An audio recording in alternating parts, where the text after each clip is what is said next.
नमस्कार, मैं हूं दीपक चौरसिया। फ्रांस के राष्ट्रपति इमैनुअल मैक्रों अब से कुछ देर पहले वाराणसी पहुंचे। वाराणसी के बाबतपुर एयरपोर्ट पर पीएम मोदी ने उनका स्वागत किया। विमान से जैसे ही फ्रांस के राष्ट्रपति बाहर आए तो पीएम मोदी ने गले मिलकर उनका स्वागत किया। तस्वीरें बाबतपुर एयरपोर्ट की है। इसके बाद दोनों नेता हेलीकॉप्टर के जरिए मिर्जापुर के लिए रवाना हो गए। यहां देश के सबसे बड़े सोलर प्लांट का उद्घाटन होगा। ये आप देख रहे हैं तस्वीरों में। सबसे पहले प्रधानमंत्री आगे आते हुए, इमैनुअल मैक्रों उतरते हुए, दोनों ने हाथ मिलाया और गले मिले। ये प्रधानमंत्री मोदी का एक कस्टम सा बन गया है, क्योंकि गले मिलना भारत के रिवाज में काफी शामिल है। और ये फर्स्ट लेडी फ्रांस की, जो कभी किसी जमाने में मैक्रों की स्कूल टीचर भी रही हैं।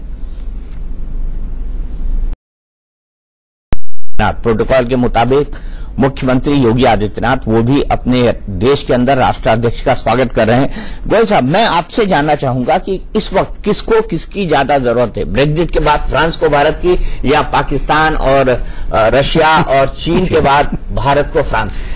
आपने ये बहुत मुश्किल सवाल पूछा है कि किसको मुश्किल सवाल पूछना है तो हमारा काम होता है।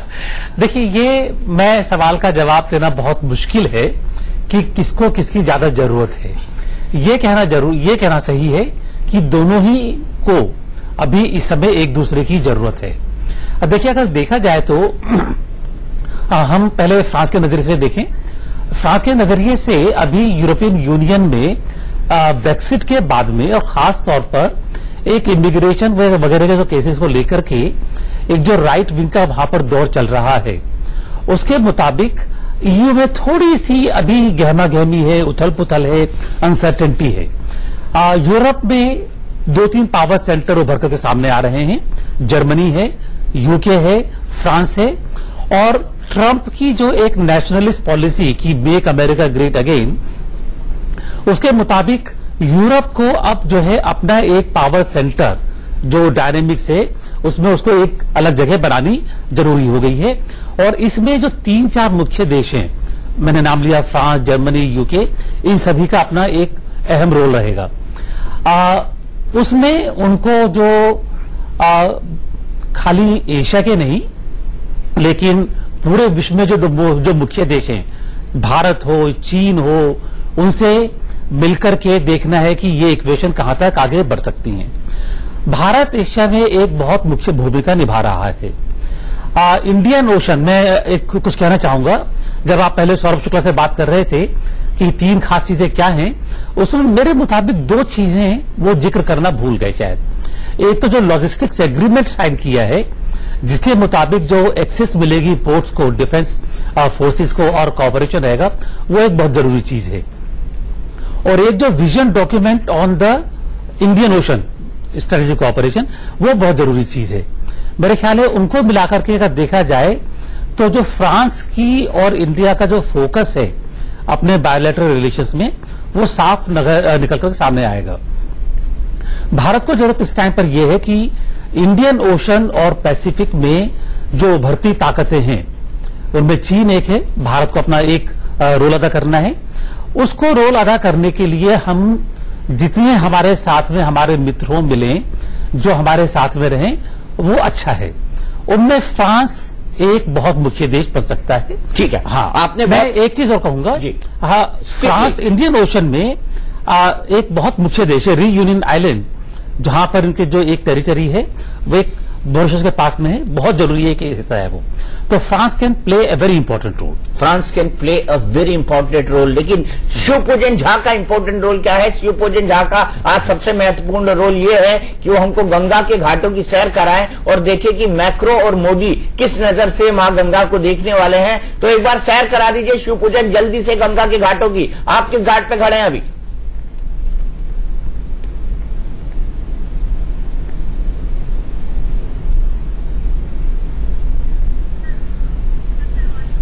लगता है आवाज में कुछ तकनीकी समस्या है। मैं इसी सवाल के साथ प्रदीप जी आपके पास आना चाहता हूं कि किसके लिए कौन कितना महत्वपूर्ण है। नहीं, देखिए, जो गोयल साहब ने बात कही, सही बात तो यही है कि दोनों को एक दूसरे की जरूरत है। और कुछ समय होता है जब भारत को ज्यादा जरूरत होती है, कुछ मुद्दे ऐसे होते हैं जब फ्रांस को ज्यादा जरूरत होती है। तो भारत को ज्यादा जरूरत होती है टेररिज्म के मुद्दे पर। फ्रांस से ज्यादा भारत जो है आतंकवाद का शिकार है। तो लेकिन अब तो फ्रांस भी बन गया। हाँ, बन गया है, लेकिन भारत बहुत समय से, लंबे समय से है, नो डाउट, और पड़ोसी के कारण है। तो वो एक बड़ी समस्या है जिसपे विश्व समुदाय की एक ओपिनियन भारत बनाने में लगा हुआ है, जिसमें काफी हद तक कामयाबी भी मिली है। तो एक तो बात ये है। दूसरी बात, फ्रांस इस समय नेटो से बाहर भी अपने लिए जो है अवसर तलाश रहा है। इसमें उसके लिए जो गोयल साहब ने कहा कि इंडियन ओशन में और पैसिफिक में जो है, देखिए चीन जिस तरह से घेरेबंदी कर रहा है उससे बहुत से देश परेशान हैं। इसमें आप देखिए भारत के समर्थन में या भारत का साथ देने में या भारत की जो रणनीति है, जो इच्छा है, उसमें शरीक होने में फ्रांस ही नहीं, फ्रांस कनाडा, माफ कीजिए कनाडा नहीं, फ्रांस, जापान और इसमें अमेरिका भी शामिल था, ऑस्ट्रेलिया, ये एक समय और भारत, ऑस्ट्रेलिया, अमेरिका और जापान का एक तरह से एक समूह बन गया था जो मैरीटाइम सिक्योरिटी को लेकर। बात कर रहे हैं क्या जी? आप क्वाड की बात कर रहे हैं क्या? नहीं, हम बात कर रहे हैं कि जो मैरीटाइम सिक्योरिटी को लेकर इंडिया के कंसर्न्स हैं, उनको देखते हुए दुनिया के कई और देशों को भी ये चिंता है कि चीन की जो विस्तारवादी नीति है उसको देखते हुए उसको एक नियंत्रण में रखा जा सके, उसको सीमित किया जा सके। इसमें भारत के साथ दूसरे देश भी हैं। फ्रांस एक नया एडिशन है और फ्रांस से हमारे संबंध पहले से अच्छे रहे हैं और मजबूत हो रहे हैं। तो इसीलिए कहा जाता है कि 1998 में जब न्यूक्लियर सैंक्शन पूरे भारत पर लग गए थे तब सबसे आगे बढ़ा था स्ट्रैटेजिक करार के लिए वो फ्रांस बढ़ा था लेकिन और कोई सैंक्शन, बायलैटरल सैंक्शन नहीं लगाया था। नहीं लगाए थे उसने, बिल्कुल सही।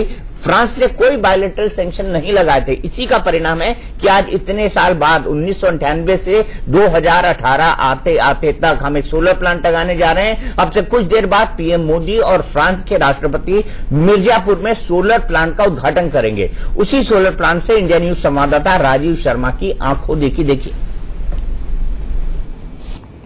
दूर दूर तक आप जहां भी देखेंगे वहां पर आपको सोलर पैनल्स दिखाई पड़ेंगे। इस वक्त इंडियन न्यूज मौजूद है मिर्जापुर जिले के 96 विकासखंड के दादर कला गांव में, जहां पर फ्रांसीसी कंपनी एनजी के सहयोग से ये सोलर प्लांट लगाया गया है, जिसका उद्घाटन प्रधानमंत्री नरेंद्र मोदी और फ्रांस के राष्ट्रपति इमैनुअल मैक्रो करने वाले हैं। ये पूरा का पूरा प्लांट कई पहाड़ियों में फैला हुआ है, पहाड़ियों के ऊपर स्थित है और करीब 388 एकड़ का इलाका है जिसमें ये पावर प्लांट या सोलर पैनल लगाए गए हैं।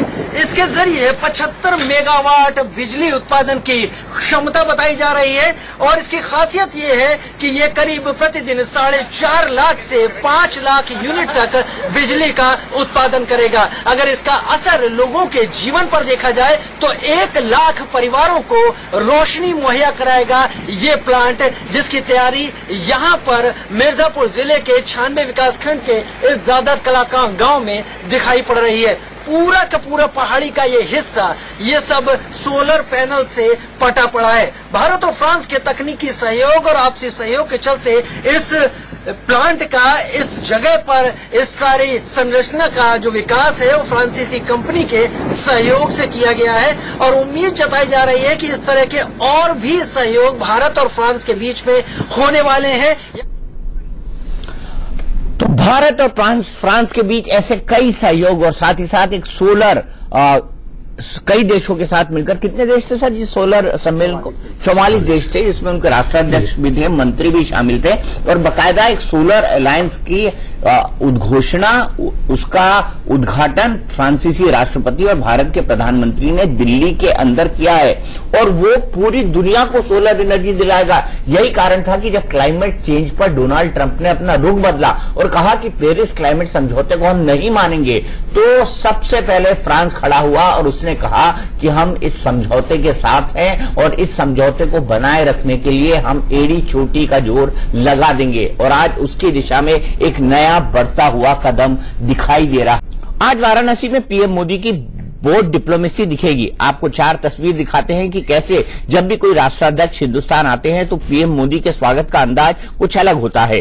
चीन के राष्ट्रपति शी जिनपिंग जब भारत आए तो अहमदाबाद में उनका भव्य स्वागत किया गया, उन्हें झूले पर झुलाया गया। जापान के पीएम शिंजो आबे को लेकर पीएम मोदी काशी के गंगा आरती में शामिल हुए। इजराइल के प्रधानमंत्री बेंजामिन नेतन्याहू को गांधीनगर में बापू के आश्रम में लेकर गए और आज शाम फ्रांस के राष्ट्रपति गंगा की गोद में बनारस का रंग देखेंगे। इसके अलावा एक तस्वीर हम छोड़ रहे हैं जो है चाय पर चर्चा की। क्यों प्रदीप सिंह जी? चाय पर चर्चा की वो फेमस तस्वीरें बराक ओबामा के साथ थी और उन तस्वीरों में भी कई तरह की बातें सामने निकल कर आई थी, कई तरह की कंट्रोवर्सी भी उसके बाद जन्म ली थी। लेकिन आज की ये यात्रा क्यों महत्वपूर्ण है? आज की ये यात्रा इसलिए महत्वपूर्ण है क्योंकि एक राष्ट्राध्यक्ष को बनारस की संस्कृति, जिसे oldest civilization in the world कहा जाता है, दुनिया की सबसे पुराना सभ्य बसा हुआ शहर कहा जाता है, उसको देखेंगे, उसकी संस्कृति को देखेंगे, उसके घाटों को देखेंगे, उसकी परंपराओं को देखेंगे। और बनारस की उन्नति तब तक नहीं हो सकती जब इसे शांति गुरु के तौर पर विश्व के मानचित्र पर स्थापित नहीं कर दिया जाता। और वही कोशिश है प्रधानमंत्री मोदी की।